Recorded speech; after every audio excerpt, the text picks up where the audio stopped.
할렐루야. 예, 오늘 우리가 지난주부터 보는 이 로마서 12장, 로마서 1장에서 11장까지 교리편을 지금까지 살펴왔는데, 하나님의 은혜가 이런 거다, 하나님의 은혜가 얼마나 놀라운가, 이런 걸 이야기를 했어요. 근데 그런 은혜를 알고 나면 사람이 반응이 있어야 돼요. 반응. 부모가 자식한테 뭐라고 해도 자식들이 이렇게 반응이 있어야 되잖아요. 밥 먹어라, 대답도 안 하고, 빨리 나와라, 대답도 안 하고. 요즘 아이들은요, 반응 잘 안 하거든요. 답답해서 가가지고 방문을 막 열고, 그러면 휴대폰 들고 열심히. 근데 우리가 사람이 무엇이든지 이렇게 반응을 잘하는 사람이 있어요. 남들이 슬퍼할 때 같이 막 공감하고 슬퍼해 주는 사람이 있고, 남들이 막 즐거워할 때 같이 웃어주고 막 공감을 하고, 막 그런 사람은 다른 사람들하고도 관계가 좋아져요. 사람이 공감한다는 것이 참 중요해요. 그래서 사람이 이야기할 때 잘 듣는 것, 우리 경청이라 그러잖아요. 이 경청하는 거는 공감을 잘하고 반응을 잘하는 거예요. 뭐 이야기하면 거기에 대해서 막 같이 감정이입이 되고, 같이 웃어주기도 하고, 같이 막 안타까워하기도 하고, 그러면 사람들이 이 사람이 내 말을 잘 듣는구나, 이래서 마음을 열어요. 그런데 이야기를 하는데 죄송합니다. 이야기를 하는데 이야기를 하든지 말든지 그냥 다른 거 하면서 듣고 있나? 다 듣고 있어, 얘기해. 그러면서 내 다른 볼일 보고. 그러면 이야기하는 사람이 정말 이야기하고 싶지 않아지잖아요, 그죠? 그래서 이야기하는 사람이 이야기할 때에 잘 들어주는 것은 같이 이렇게 반응을 잘하고 공감을 잘하는 거예요. 우리 하나님도 하나님의 마음에 공감하는 사람 굉장히 좋아하세요. 우리가 하나님을 닮은 하나님의 형상이거든요. 특별히 민수기 24장 25장에 보면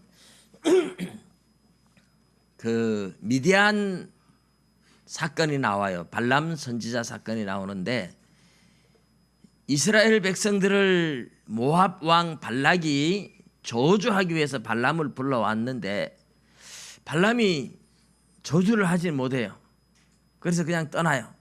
그냥 떠난다 이렇게 나왔지만, 성경에 자세히 안 나왔지만 사실은 발람 선지자가 꾀를 하나 주었어요. 발락 왕한테. 무슨 꾀를 줬느냐? 하나님이 이스라엘을 저주하지 못하게 하니까 내가 저주할 수는 없지만 이스라엘을 망하게 하는 비결이 있다.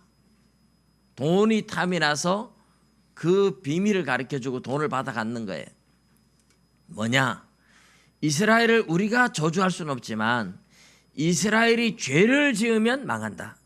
그러니 어떻게 하면 되느냐?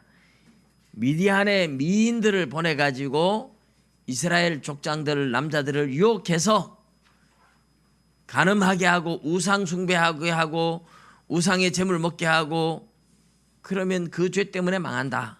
요거 가르쳐 줬어요. 그래서 실제로 미디안 여인들이 이스라엘의 족장들을, 많은 남자들을 미혹해 가지고 우상 숭배하고 간음하고, 그래서 난리가 났어요. 하나님이 진노해 가지고 막 연병으로 수만 명이 막 죽어나가요. 그런데 하나님이 이 죄에 대해서 지금 진노하시고 계신 거잖아요. 하나님의 진노에 대해서 이스라엘 백성들이 공감을 해야 돼요. 어떻게 공감을 해야 될 것 같아요?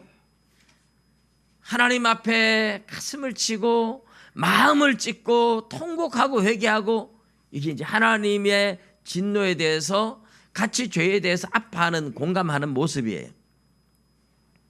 그런데 이스라엘은 공감을 안 해요. 막 연병으로 사람들이 막 죽어나가는데도 대연해요. 하나님이 얼마나 화가 나시겠어요. 인간처럼 화를 내시는 분은 아니지만 죄에 대해서 진노하시는 하나님의 마음을 공감할 줄 몰라요. 그때에 시므온 지파의 한 족장이 그 미디안 여인과 팔짱을 끼고 그 모세와 아론과 그 지도자들이 다 지켜보는 가운데에 태연하게 둘이서 막 희희낙낙거리며 자기 천막으로 들어가요. 옛날에는 이렇게 어른들 앞에 청년들이 이렇게 남자 여자 같이 손잡고 가다가도 어른들 오면 얼른 손 탁 띄고 그랬던 시절이 있어요. 그죠? 요즘은 그런 게 어디 있습니까? 사람들이 다 보는 데서 둘이 끌어안고 뽀뽀하고 난리가 나는데 요즘하고 옛날하고 너무 차이가 나요. 근데 이 옛날인데 이렇게 모세와 아론과 제사장들과 백성의 지도자들이 보고 있고 죄 때문에 연병으로 막 죽어나가는데도 이 시므온 지파의 족장 시므리와 이 미디안의 여인이 태연하게 희희낙낙거리며 들어오는 걸 보죠. 그때 하나님의 이 진노하는 마음에 공감하는 사람이 하나 있었는데 제사장 비느하스였습니다. 비느하스가 막 마음에 막 의분이 끌어올랐어요. 그래서 창을 들고 쫓아 들어가서 그 두 사람을 창으로 막 그 자리에서 찔러 죽여버렸어요. 처음 성경 읽을 때는 이게 왜 나오는지를 몰라요. 저도 처음 성경 읽으면서 아니 사람을 죽였는데 하나님이 잘했다 그러고 막 칭찬하니까 이해를 못했어요. 그런데 이게 하나님이 죄에 대해서 엄청 진노하고 계신 거죠. 진노하는 그 하나님의 마음을 공감하는 거예요. 하나님의 마음에 공감하고 그 하나님의 진노하심에 대해서 같이 공감하고 같이 반응하는 거예요. 하나님이 비느하스에게 영원한 제사장 언약을 주시는데요. 영원한 언약, 제사장 언약을 주시는데 성경에서 그렇게 말은 하지 않았지만 하나님께서 비느하스 네가 내 마음을 시원하게 했구나. 성경에 기록되어 있는 건 아니에요. 그러는 것 같아요. 하나님께서 그렇게 말씀하시는 것 같아요. 그래서 비느하스가 한 일로 인하여 하나님이 진노를 거두시는 거죠. 나의 진노, 나의 마음을 공감해 주는 사람이 있다. 그것만으로도 내가 만족한다. 하나님 그렇게 말씀하시는 거예요. 오늘 이 공감에 대해서 말씀을 제가 길게 말씀을 드리는데 여러분 꼭 기억하셔야 돼요. 하나님이 우리에게 주신 은혜에 대해서 우리가 반응을 해야 돼요. 하나님이 우리에게 은혜를 주셨으면 우리가 그 은혜를 받았으면 어떻게 살 것이냐는 반응이 있어야 돼요. 하나님이 우리에게 은혜를 주셨잖아요. 하나님이 독생자 예수님을 내어주셨잖아요. 십자가에서 우리 대신 저주를 받고 죽기까지 하면서 우리를 살렸잖아요. 그런 은혜를 받았으면 우리는 당연히 감사해서 뭔가 반응을 해야 돼요. 감사하는 반응. 이제 그 반응의 삶이 있어야 돼요. 감사합니다. 고맙습니다. 하나님 정말 감사합니다. 그리고 나가서 살아가는 것은 하나도 변하지 않으면 그건 반응이 아니에요. 말로만 입술로만 고마워 입술로만 고마워 이래놓고 전혀 고마워하는 모습이 아니면 그건 반응이 제대로 된 게 아니잖아요. 사람과의 관계도 그래요. 하나님이 나에게 주신 은혜에 대해서 감사하고 하나님 앞에 반응하는 삶이 있어야 된다는 거죠. 그게 이제 로마서 12장부터 마지막까지 우리 지난주에 이미 했습니다마는 그 이야기를 제가 한 번 더 강조하고 싶은 거예요. 그래서 12장 1절에 그러므로 이렇게 시작했죠. 은혜를 받았으니 그러므로 너희들이 이렇게 반응해라. 은혜 받은 것에 대해서 그러므로 너희들이 이제부터는 이렇게 반응하고 이렇게 살아라 하는 거예요. 그것이 너희 몸을 하나님이 기뻐하시는 거룩한 산 제물로 드리라는 것이었어요. 근데 우리 몸을 하나님이 기뻐하시는 거룩한 산 제물로 드리는 게 뭐냐 하는 게 이제 쭉 이어서 나오는 거라고 말씀을 드렸죠.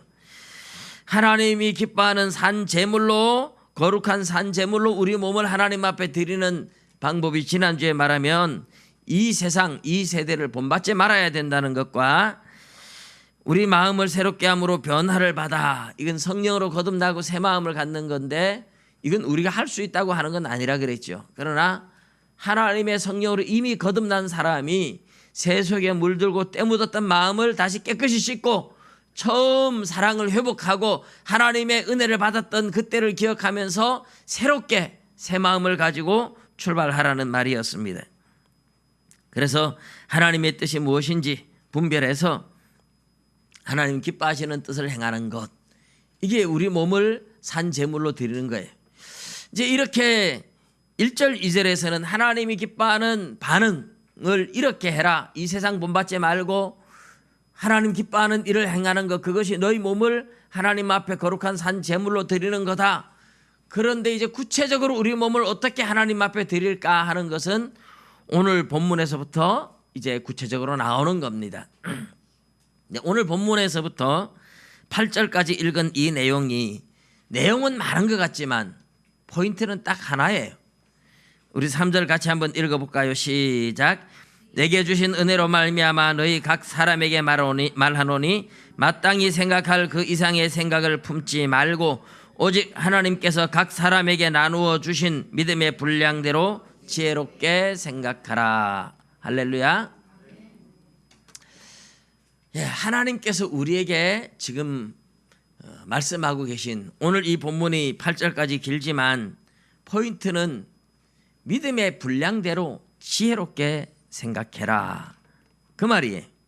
하나님 앞에 드리는 영적 예배, 우리 몸을 하나님 앞에 거룩한 산 제물로 드리는 방법, 그것 중에 하나가 각자가 받은 은사가 다르니까 내가 받은 은사만큼만 생각해라. 내가 받은 분량만큼만 생각해라. 내가 생각할 그 이상의 생각을 품지 말고 지혜롭게 생각해라, 그 말을 해요. 이 이야기를 하면서 이제 달아서 하는 얘기가, 지체, 한 몸에 많은 지체를 가졌으나 모든 지체가 같은 기능을 가진 것이 아니니, 우리 몸에, 우리 한 사람 한 사람을 몸에 붙어있는 지체로 설명하는 거예요. 그렇죠. 손은 손이 하는 일이 있는데 어떤 사람은 손이 하는 일을 손이 해야 되는데 발로 하고 싶어가지고, 발은 발로 하는 일만 하면 되는데 뭐 이렇게 집 올 것도 발로 굳이 집으려고 막 힘쓰는 사람들이 있어요. 그건 참 잘못하는 거죠, 그죠? 손이 하는 일은 손이 하면 돼요. 근데 어떤 사람은 물구나무 서서 나는 다니겠다고 손으로 걸어 다니려고 애쓰는 사람이 있어요. 손은 손이 하는 일을 하고 발은 발이 하는 일을 하면 편한데, 어떤 사람은 입으로 밥을 먹으면 되는데 나는 코로 먹는다 이러면서 막 콧구멍으로 쑤셔 넣는 사람이 있어요. 왜 그래요? 자기 이상의, 자기 분량 이상의 것을 생각하니까 그런 거예요. 이 자기 분량만큼만 하면 편해요. 편리하고. 하나님께서 교회에도 주신 질서와 은사가 다 다르다는 겁니다. 다 다른데 그것, 내가 받은 은사, 내가 받은 직분, 내가 받은 사역의 그 능력만큼만 생각하고 충성하고 이러면 하나님은 질서의 하나님이거든요. 아름다운 질서 속에서 행복한 교회를 이루어간다, 그 이야기를 지금 하면서 내가 마땅히 품어야 할 그 이상의 생각을 품지 말아라. 내가 마땅히 품어야 할 그 이상의 생각. 코가 코로 숨만 쉬면 되지 코로 뭐 먹으려고 하면 안 된다, 이 말입니다. 그런 것처럼, 그래서 각자 믿음의 분량대로 지혜롭게 생각하라, 이 이야기를 하면서 이제 은사에 대해서 이야기를 해요. 그래서 오늘 우리는 이 하나님께서 각자에게 주신 그 은사를 이제 오늘 5절 6절에부터 그 은사 이야기가 나오는데, 우리에게 주신 은혜대로 받은 은사가 각각 다르니, 이렇게 이야기를 하는데, 오늘 우리는 은사에 대해서 조금 이제 구체적으로 여러분 은사를 좀 이해를 하시고, 이 은사와 지체에 대해서 이야기하는 것은 고린도전서 12장에도 똑같이 나오거든요. 그래서 우리가 은사를 오늘 좀 이해를 하고, 은사에 따라서 각각 다르다, 지체로 표현하는데 이 부분을 이해를 먼저 한번 했으면 좋겠습니다. 고린도전서 12장 4절 5절 6절을 같이 한번 읽어볼게요. 고린도전서 12장 4절 5절 6절.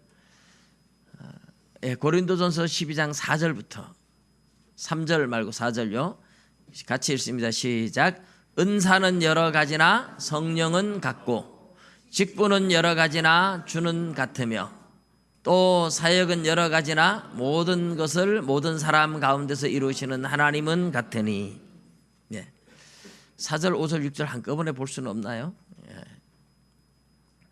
4절은 뭐라고 했느냐 하면 은사는 여러 가지나 성령은 같다. 그러니까 성령님이 주시는 은사를 지금 은사는 여러 가지나 이렇게 했는데 이 성령님이 주시는 은사를 신령한 은사라 이렇게 표현을 합니다. 영적인 은사다. 영적인 은사. 성령이 주시는 영적인 은사. 그래서 성령이 주시는, 성령이 각 사람에게 나타난다고 말하는데 성령이 주시는 은사는 여러 가지인데 한 성령이 주신다는 거죠. 그 이야기가 이제 이 고린도전서 12장 7절부터 쭉 나타나는 것이 은사입니다. 성령으로 지혜의 말씀, 지식의 말씀, 믿음, 병 고치는 은사, 능력 행함, 예언함, 영분별, 각종 방언과 방언 통역하는 은사. 여기에 이제 9가지 은사가 나오는데요. 성령님이 주시는 은사를 영적인 은사라고 해요. 고린도전서 12장에 나오는 성령이 주시는 은사. 성령은 같은데 성령이 다양한 은사를 주신다는 거죠. 그 다음에 5절에 뭐라 그랬습니까? 직분은 여러 가지나 주는 같으며. 직분은 여러 가지인데 나왔네. 직분은 여러 가지나 주는 같으며. 한 예수님이 직분을 다양하게 준대요.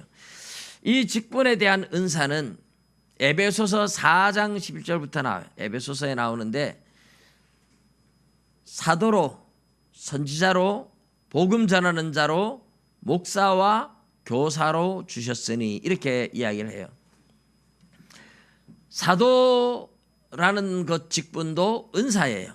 사도라는 직분도 은사고 선지자도 은사고 그리고 복음 전하는 자, 목사, 교사, 은사는 은사인데 직분의 은사라는 말이에요. 은사라는 말은 원래 선물이라는 뜻이거든요. 기프트예요. 은사는 선물인데 이 선물을 성령님이 선물로 줄 때는 신령한 은사고 영적인 은사고 예수님이 주시는 선물은 직분이라 이 말이에요. 그러니까 교회에 이렇게 목사, 장로, 권사 이런 것들은 예수님에 의해서 주어지는 선물이라고 그렇게 표현을 하는 거예요. 교회에서 뽑고 인간적인 방법으로 뽑히고 이런 경우들이 있으나 어쨌든 하나님의 허락 없이 되어지는 건 없다고 하나님의 절대 주권을 믿으셔야 돼요. 그래서 직분은 여러 가지나 주는 같으며 이 직분이 여러 가지인데 예수님이 다 주신다. 그 다음에 사역은 여러 가지나 모든 것을 모든 사람 가운데 이루시는 하나님은 같으니 해서 사역의 은사는 성부 하나님이 주신다고 이야기를 하고 있습니다. 그 사역의 은사가 오늘 우리가 읽은 이 로마서 12장 6절에서 8절에 나오는 것이 사역의 은사예요. 잘 정리를 하셔야 돼요. 다시 한번 여러분 기억하십시오. 성령님이 주시는 은사는 고린도전서 몇 장에 나와요? 12장에 나옵니다. 예수님이 주시는 직분의 은사는 에베소서 4장에 나옵니다. 성부 하나님이 주시는 사역의 은사는 로마서 12장에 나옵니다. 오늘 우리가 읽은 여기에 나와요. 그러니까 사역의 은사와 예언의 은사, 사역의 은사와 성령의 은사가 똑같은 예언의 은사가 있어요. 그런데 사역적인 예언의 은사는요, 설교예요, 설교. 성부 하나님이 사역의 은사로 준 예언의 은사는 설교입니다.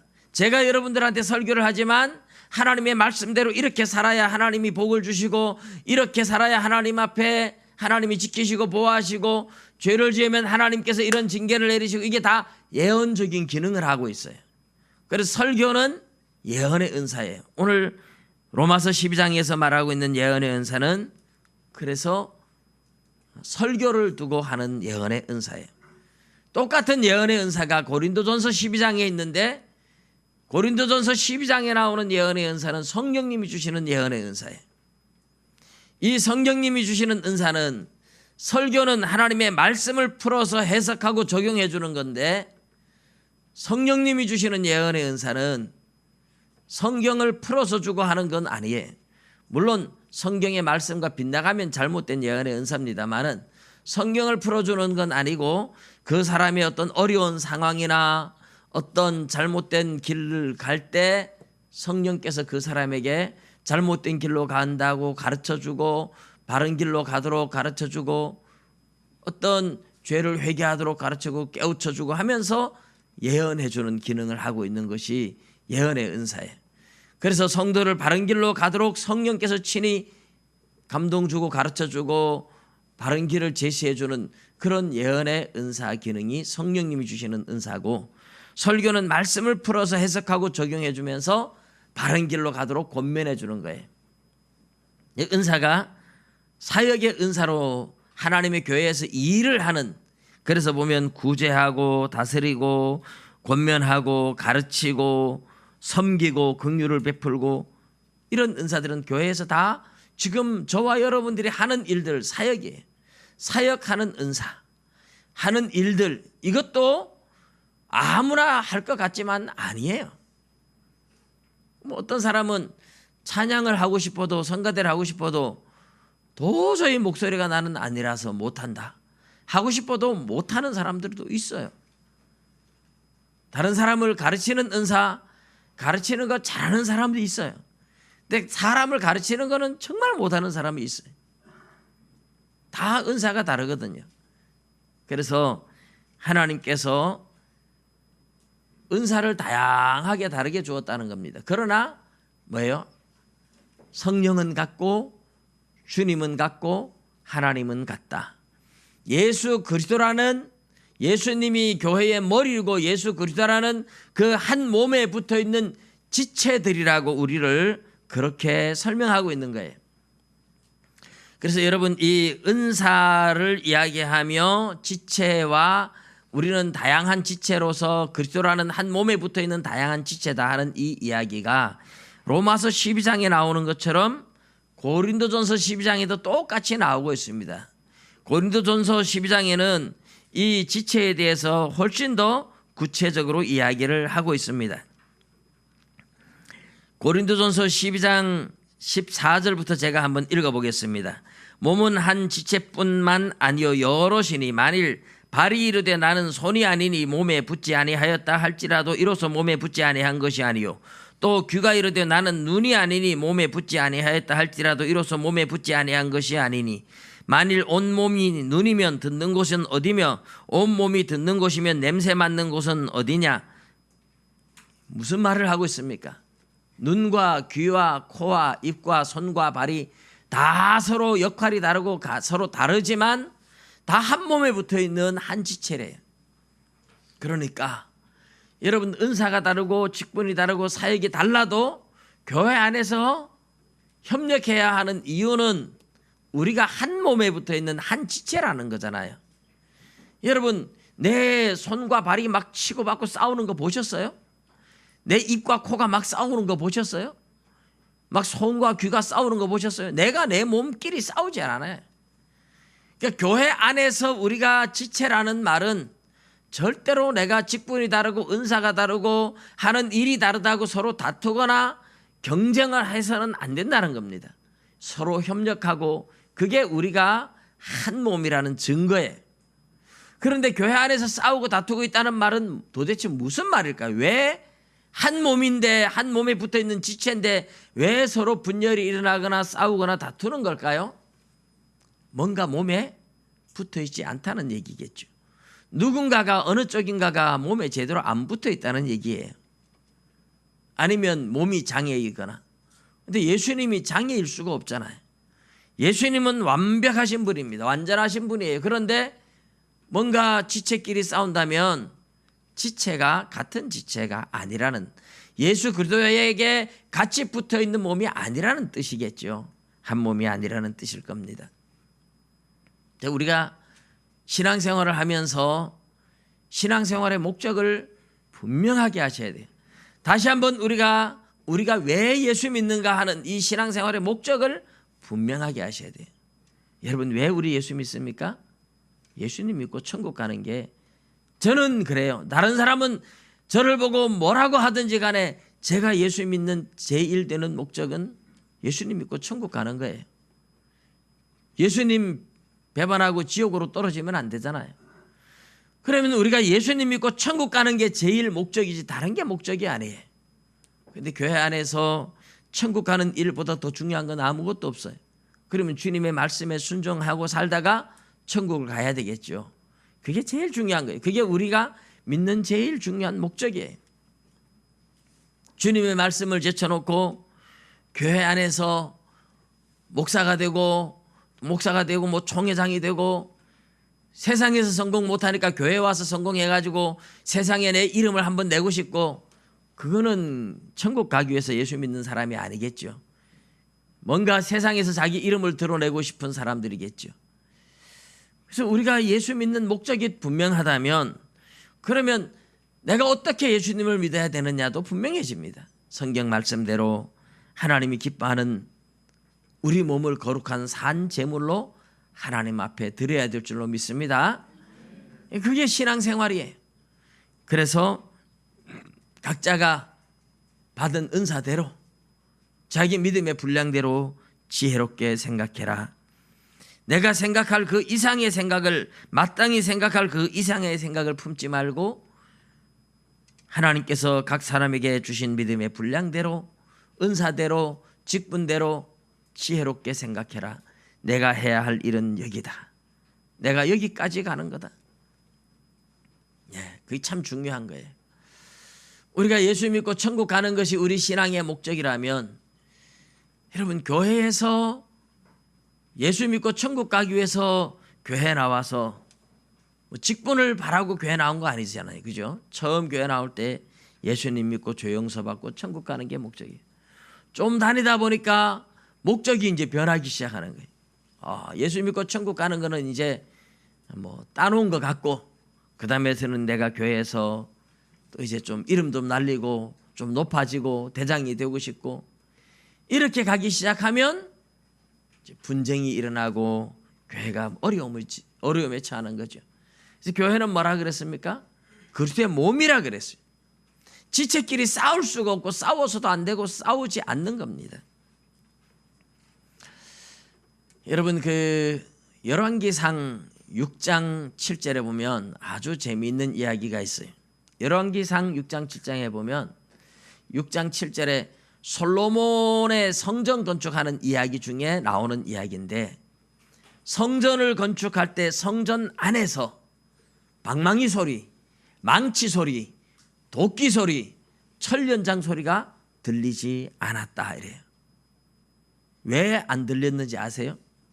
아니 우리가 집을 질 때 뭐 망치로 두드리기도 하고 톱으로 켜기도 하고 막 뚝딱뚝딱 목소들이 막 뚝딱뚝딱 하고 소리 나야 정상이잖아요. 그런데 전혀 방망이 소리나 망치 소리나 도끼 소리나 철연장 소리가 들리지 않았다. 조용히 성전이 짜맞춰져 가요. 참 제가 그걸 생각하면서 은혜를 받았어요. 어디서 철연장 소리가 나느냐? 산에서 돌을 뜨는데 거기서 크기가 얼마짜리 미리 설계해가지고 설계도 대로 자르는 겁니다. 거기에서는 막 정으로 쪼고 망치로 두드리고 막 도끼로 패고 막 뚝딱뚝딱 쿵쾅쿵쾅 막 온갖 소리가 다 들려요. 산에서 재료를 다듬는 겁니다.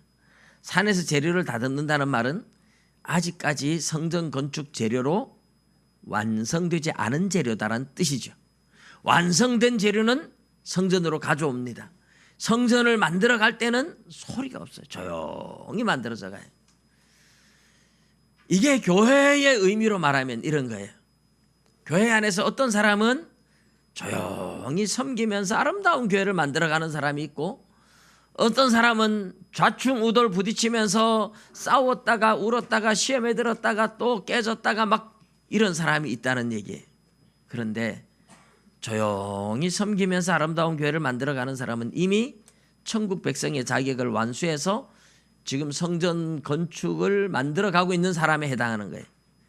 그런데 좌충우돌 뚝딱뚝딱 싸우고 부딪히고 깨지고 시험 들고 하는 사람은 교회 안에 있지만 사실은 교회 안에 있는 게 아니고 산에 있는 재료에 아직 산에 어떤 사람은 성전 안에서 지금 완성된 재료로 성전 건축을 만들어가는 재료가 돼 있고, 어떤 사람은 아직 산에서 부수고 깨고 다듬고 있다는 얘기입니다.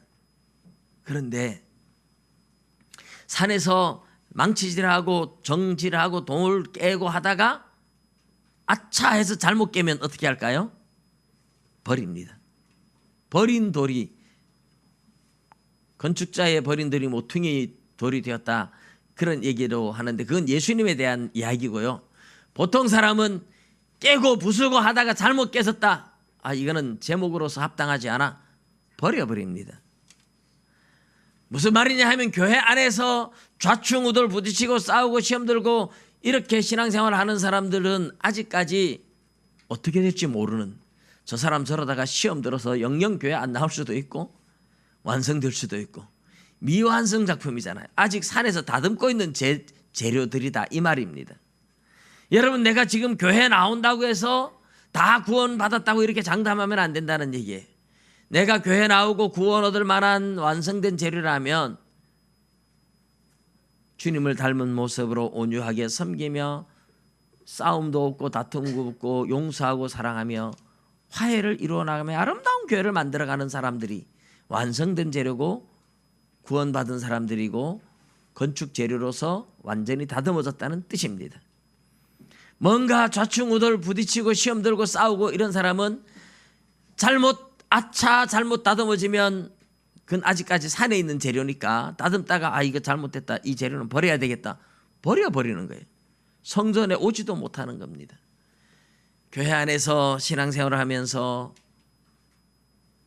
믿음이 구원 얻을 만한 믿음에 이른 사람들은 잘 다듬어진 재료처럼 부딪히는 소리 없이 깨지는 소리 없이 완전하게 다듬어진 재료로 소리 없이 성전 건축을 만들어가는 재료가 된 사람들이고, 부수고 깨고 부딪히고 하는 소리가 나는 사람들은 아직까지 산에, 영적으로 보면 산에서 지금 다듬고 있는 재료에 해당한다는 뜻입니다. 아차 하면 버려줄 수도 있다는 그런 의미예요. 그래서 바울 사도가 늘 뭐라고 말합니까? 두렵고 떨림으로 너희 구원을 이루어 가라고 해요. 두렵고 떨림으로 구원을 이루어 가라는 것은 우리의 구원이 완성됐다고 자만하지 말고 아직까지 나는 미완성 작품이라고 생각하고 하나님 앞에서 늘 자신을 돌아보며 겸손하게 자신을 다듬어 가라는 거예요. 우리 하나님 앞에서 믿음의 분량대로 지혜롭게 생각하라. 오늘 이것이 오늘 본문에서 이야기하고 있는 핵심 포인트라고 말씀을 드렸죠. 은사를 볼까요? 우리에게 주신 은혜대로 받은 은사가 각각 다르니 예언이면 믿음의 분수대로, 설교자가 설교의 은사를 가지고 있으면 설교만 하면 돼요. 그게 은사예요. 그런데 믿음의 분수대로 설교해야 되는데 믿음의 분수를 자기 믿음도 없이 무슨 독을 마실지라도 해를 받지 아니하리라 성경에 나왔습니다. 여러분 독을 마셔보십시오. 그래가지고 마시고 죽으면 어떻게 책임질 거예요? 목사가 그런 믿음이 없으면 그런 설교하면 안 돼요. 성경에 나와 있어도 나에게 그런 믿음이 없는데 그런 설교를 할 수 없다는 겁니다. 믿음의 분수대로 설교해라. 예언, 섬기는 일이면 섬기는 일로. 내가 하는 사역이 섬기는 일인데 잘 섬기면 돼요. 하나님께서 나에게 주신 은사야. 나는 이 섬기는 일이 즐거워. 그러면 섬기는 일에 집중해서 열심히 섬기면 돼요. 열심히 섬기는데 누가 옆에서 자꾸 찝쩍거릴 수도 있어요. 시험 들게. 야, 네가 뭐 쫄다고 가? 뭐 교회 나가서 니는 병신처럼 날마다 그냥 혼자서 청소나 하고 앉았고, 옆에서 이렇게 자꾸 쑤시면요 시험에 들 수 있어요. 그런데 내가 할 수 있는 거 이거밖에 없는데 이거라도 감사하지 무슨 소리야. 그리고 섬기는 일에 열심히 하면 그게 얼마나 아름다운 건지 몰라요. 하나님은 다 동일하게 귀하게 보는 거예요. 가르치는 자는 가르치는 일로. 내가 아이들을 잘 가르치고 그러면 열심히 아이들을 사랑해주고 가르쳐주면 돼요. 그게 자기의 은사고 받은 은사예요. 그래서 그 이상을 품지 말라. 내가 하는 사역을 넘어서 내가 잘할 수 있는 거 하면 되고 내가 잘하는 거 할 때 누가 뭐라 그래도 그냥 열심히 하면 되는 거예요. 그런데 다른 거를 자꾸 하려고 하면 안 된다는 말입니다. 우리가 받은 은사, 내가 할 수 있는 일, 그 이상의 생각을 품지 말라. 물론 우리가 처음에는 이런 일을 하다가 또 하나님이 지경을 넓혀줘서 충성스럽게 하면 또 하나님이 그 다음에는 또 더 큰 일을 맡기기도 하고, 그래도 아주 충성스럽게 하면 또 하나님이 더 큰 일을 맡기기도 하고, 근데 하나님이 지경을 넓혀주는 거죠. 우리가 할 수 있는 일을 지혜롭게 성실하게 하면 하나님의 교회가 아름답게 세워져 가는 겁니다. 그래서 여러분, 이것이 우리 몸을 하나님 앞에 거룩한 산 제물로 드리는 방법이에요. 교회 안에서 교회 밖에서 다양하게 우리 몸을 하나님 앞에 드려야 되는 거죠. 오늘 우리에게 이야기하고 있는 것은 교회 안에서 교회 밖에서 다 소용되는 일입니다. 섬기는 일이 교회 안에서만 있는 게 아니에요. 교회 밖에서도 섬기는 거예요. 구제하는 일이 교회 안에서만 구제하는 게 아니에요. 교회 밖에서도 구제를 또 합니다. 긍휼을 베푸는 것도 교회 안에서만 하는 게 아니에요. 교회 밖에서도 할 수 있는 겁니다. 하나님이 나에게 주신 것, 내가 할 수 있는 것, 그걸 잘하는데 교회 안에서든 교회 밖에서든 우리가 받은 은사를 활용해서 내가 할 수 있는 것 잘하고, 또 다른 사람이 하는 것 보면서 잘한다, 잘한다 격려해주고 칭찬해주고, 나는 이거 하는데 저 사람이 하는 게 더 좋아 보이고, 저 사람이 하는 게 사람들한테 더 인기를 끌어 보이고, 저 사람이 하는 거 사람들이 더 칭찬하는 것 같고, 그러면 이제 딱 시기가 나가지고 아이고 하는 거 보니까는 영 엉망으로 해놨네, 이러고 이제 비판하면 안 된다는 말입니다. 저 사람 하는 건 잘한다 칭찬해주고, 나는 내가 하는 것도 잘하고, 이게 아름다운 성도의 모습이고 하나님이 기뻐하는 거룩한 산 제물로 우리 몸을 하나님 앞에 드리는 방법이라는 겁니다. 우리 몸을 하나님 앞에 하나님이 기뻐하는 거룩한 산 제물로 드리는 비결이에요. 이것이 지혜롭게, 우리 분량대로 지혜롭게 생각하는 겁니다. 내 분량을 뛰어넘어서 내가 하나님 앞에 할 수 있는 그 이상의 것을 생각하지 말고, 그래서 사람이 살아가면서 우리 몸의 지체라는 것을 항상 기억해야 돼요. 나는 내 몸에 어떤 역할을 할까요? 나는 예수님의 몸에서 눈의 역할이냐, 코의 역할이냐, 입의 역할이냐, 손의 역할이냐, 발의 역할이냐, 뭐 배의 역할이냐. 여러분, 죄송한 이야기지만 사람 몸에서 발의 역할, 뭐 학문의 역할, 그러면 학문 같은 역할을 하는 사람이 기분 나쁠 수 있어요. 나는 날마다 그냥 배설물만 뱉어내고 제일 더러운 부분에서 나는 이게 뭐야? 여러분, 그러나 얼마나 중요한 기관인지 몰라요. 제 친구가 직장암에 걸려가지고 수술을 하고 마음대로 대변을 못 보니까 얼마나 힘들한지 몰라요. 그래서 여러분이 맡은 것이 어떤 거든지 무시할 건 아무것도 없습니다. 다른 사람들이 뭐라고 하든지 하나님 앞에서 내가 할 수 있는 일, 남들이 볼 때는 무시하고 남들이 볼 때는 지극히 작아 보인다고 할지라도 그 하나조차도 얼마나 소중한지 몰라요. 하나님은 모두를 소중하게 여기십니다. 믿으시기 바랍니다. 10손가락 깨물어서 아프지 않은 거 없다고 하듯이 여러분, 직분자 한 사람 한 사람, 교회 사는 사역 하나하나가 소중하지 않은 것이 하나도 없습니다. 사람은 알아주지 않아도 하나님은 알아주십니다. 그 믿음을 가지시고 여러분, 지혜롭게 생각하고 하나님이 주신 질서를 따라서 아름답게 섬겨서 하나님 앞에 칭찬 듣는 거룩한 산 제사를 드릴 수 있기를 주님의 이름으로 축복합니다. 기도드리겠습니다.